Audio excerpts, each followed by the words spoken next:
El deseado de todas las gentes, capítulo 63, Tu Rey viene. Parte 1. Este capítulo está basado en Mateo 21, 1 al 11, Marcos 11, 1 al 10, Lucas 19, 29 al 44, Juan 12, 12 al 19. Alégrate mucho, hija de Sión, da voces de júbilo, hija de Jerusalén. He aquí, tu rey vendrá a ti, justo y salvador, humilde y cabalgando sobre un asno, así sobre un pollino, hijo de asna. 500 años antes del nacimiento de Cristo, el profeta Zacarías predijo así la venida del Rey de Reyes. Esta profecía se iba a cumplir ahora. El que siempre había rechazado los honores reales iba a entrar en Jerusalén como el prometido heredero del trono de David. Fue en el primer día de la semana cuando Cristo hizo su entrada triunfal en Jerusalén. Las multitudes que se habían congregado para verle en Betania le acompañaban ansiosas de presenciar su recepción. Mucha gente que iba en camino a la ciudad para observar la Pascua se unió a la multitud que acompañaba a Jesús. Toda la naturaleza parecía regocijarse. Los árboles estaban tan vestidos de verdor y sus flores comunicaban delicada fragancia al aire. Nueva vida y gozo animaban al pueblo. La esperanza del nuevo reino estaba resurgiendo.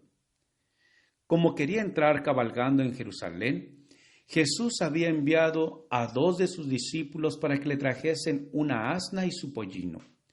Al tiempo de su nacimiento, el Salvador dependió de la hospitalidad de los extraños. El pesebre en el cual yaciera era un lugar de descanso prestado. Y ahora, aunque le pertenecían los millares de animales en los collados, dependía de la bondad de un extraño para conseguir un animal en el cual entrar en Jerusalén como su rey. Pero de nuevo su divinidad se reveló aún en las detalladas indicaciones dadas a sus discípulos respecto a su diligencia. Según lo predijo, la súplica, el Señor los ha menester, fue atendida de buena gana. Jesús escogió para su uso un pollino sobre el cual nunca se había sentado nadie. Con alegre entusiasmo, los discípulos extendieron sus vestidos sobre la bestia y sentaron encima a su maestro. En ocasiones anteriores, Jesús había viajado siempre a pie, y los discípulos se extrañaban al principio de que decidiese ahora ir cabalgando. Pero la esperanza nació en sus corazones al pensar gozosos que estaba por entrar en la capital para proclamarse rey y hacer valer su autoridad real. Mientras cumplían su diligencia, comunicaron sus brillantes esperanzas a los amigos de Jesús, y despertando hasta lo sumo la expectativa del pueblo, la excitación se extendió lejos y cerca. Cristo seguía la costumbre de los judíos en cuanto a una entrada real.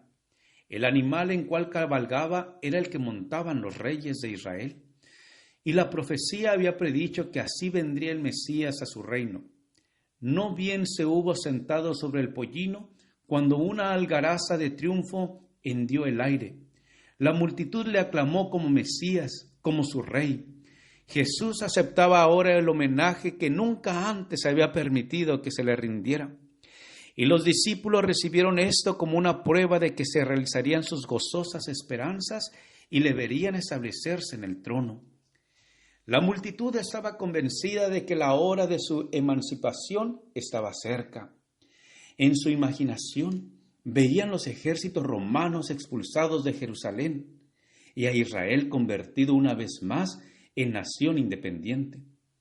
Todos estaban felices y alborozados. Competían unos con otros por rendirle homenaje.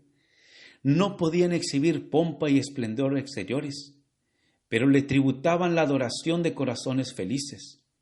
Eran incapaces de presentarle dones costosos, pero extendían sus manos como alfombras en su camino y esparcían también en él ramas de oliva y de palma.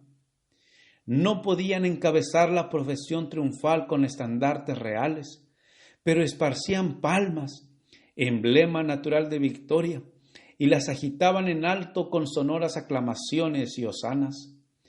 A medida que avanzaba, la multitud aumentaba continuamente con aquellos que habían oído de la venida de Jesús y se apresuraban a unirse a la procesión. Los espectadores se mezclaban continuamente con la muchedumbre y preguntaban: ¿quién es este? ¿Qué significa toda esta conmoción? Todos habían oído hablar de Jesús y esperaban que fuese a Jerusalén, pero sabían que había desalentado hasta entonces todo esfuerzo que se hiciera para colocarle en el trono, y se asombraban grandemente al saber que realmente era él. Se maravillaban de que se hubiese producido ese cambio en aquel que había declarado que su reino no era de este mundo. Esas voces son acalladas por un clamor de triunfo. Esas voces repetido por la ansiosa muchedumbre, es recogido por el pueblo a gran distancia y repercute en las colinas y los valles circunvecinos. Y ahora la procesión es engrosada por las muchedumbres de Jerusalén. De las multitudes reunidas para asistir a la Pascua, miles salen para dar la bienvenida a Jesús. Le saludan agitando palmas y prorrumpiendo en cantos sagrados. Los sacerdotes hacen sonar en el templo la trompeta para el servicio de la tarde, pero pocos responden, y los gobernantes se dicen el uno al otro con alarma: «He aquí, el mundo se va tras de él». Nunca antes en su vida terrenal había permitido Jesús una demostración semejante. Previó claramente el resultado: le llevaría a la cruz. Pero era su propósito presentarse públicamente de esta manera como el Redentor. Deseaba llamar la atención al sacrificio que había de coronar su misión en favor de un mundo caído. Mientras el pueblo estaba reunido en Jerusalén para celebrar la Pascua de él, el verdadero Cordero de Dios, representado por los sacrificios simbólicos, se puso aparte como una oblación.